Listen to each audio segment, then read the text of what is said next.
10 कर लेते हैं आज। आरगवत, कैशिया फिस्चुला बोटेनिकल नेम है, फैमिली है फाबेसी। पर्याय देखना, आरगवत क्या होता है? रोगों को नष्ट करने वाला होता है, इसके लिए इसका नाम होता है व्याधिघात, चतुर अंगुल, सुवर्णक, स्वर्णभूषण, कृतमाल, दीर्घ फल।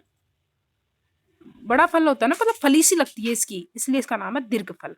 देखो ये देखो लंबी सी फली है ना। आर्यवेद, शंपाक और राजवृक्ष। राजवृक्ष इंपॉर्टेंट है, ठीक है। देखना, क्षेत्रीय नाम अमलतास बोलते हैं और गरमालो बोलते हैं, इंग्लिश में बोलते हैं परगिंग केशिया।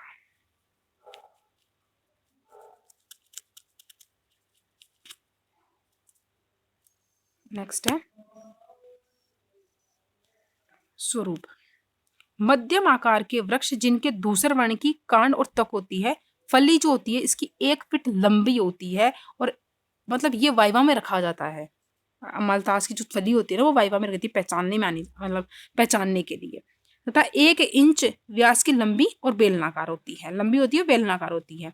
लंबी पुष्प मंजरी जिसके पीले रंग के 2 से 2.5 इंच व्यास के पुष्प लगते हैं, तो पुष्प जो होते हैं पीले कलर के लगते हैं। कच्ची फली जो होती है इसकी हरी होती है, और वही जो होती है पक जाती है तो वो काले वल की कलर की हो जाती है, यानी कृष्ण वर्ण की हो जाती है। उत्पत्ति स्थान समस्त भारत में पाया जाता है, जनरली सब जगह देख सकते हैं इसको। तो रस है मधुर रस, वीर्य है शीत, और विपाक है मधुर। अब देखना, मैंने बोला था शीत है तो गुरु है, श्रीगधर मधुर है, मृदु है, ठीक है।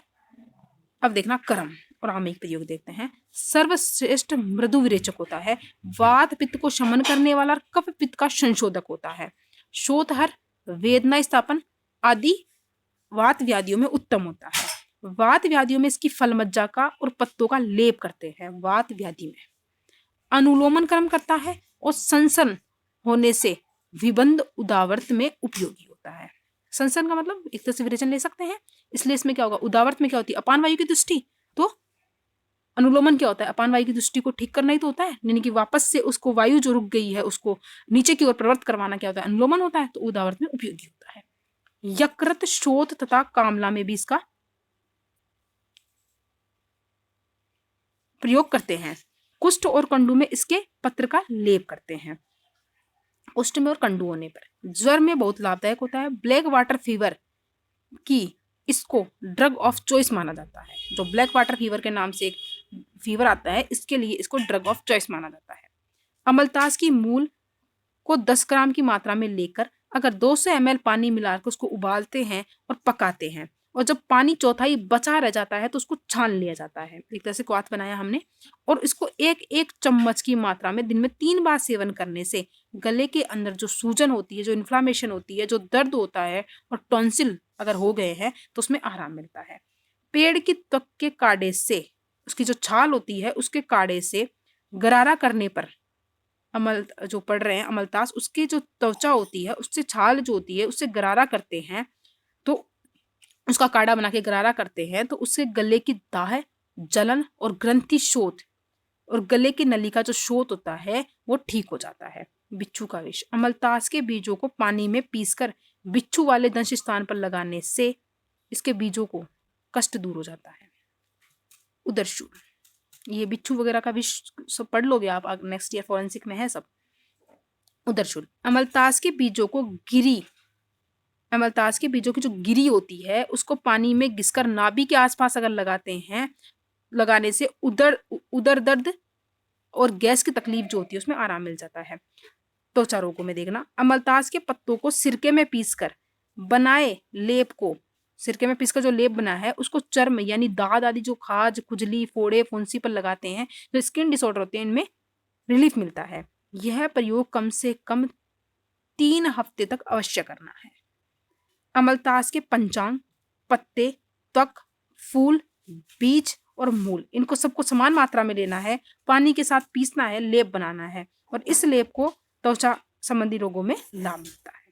अमलतास, कनेर और मकोई के पत्ते बराबर मात्रा में लेकर मट्ठे के साथ पीसना है, यानी कि छाछ के साथ पीसना है, और लेप बनाकर लगाने से त्वचा रोग आराम मिलता है। मुखपाक, अमलतास की गिरी को बराबर की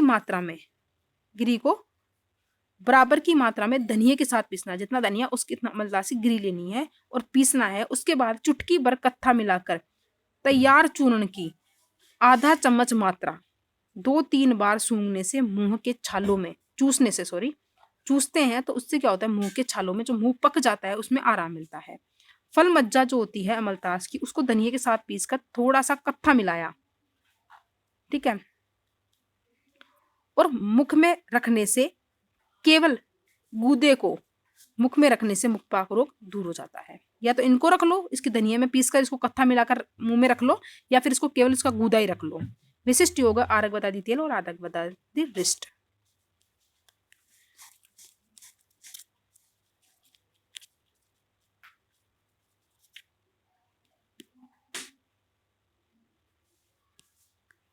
प्रयोजांग फल मज्जा पत्र और मूल त्वक। मात्रा है क्वाथ जो लेते हैं 50 से 100 ml लेते हैं, चूर्ण 4 से 6 ग्राम। चूर्ण तो कहीं भी आ जाए, 4 अपने को 4 से 6 इतनी मात्रा लिखनी है। विरेचन के लिए 10 से 15 ग्राम लेते हैं। रासायनिक संगठन देखना, फल मज्जा में मुख्यतः है एंथ्राक्विनोन और कांड जो त्वक होता है उसके अंदर टैनिन होता है।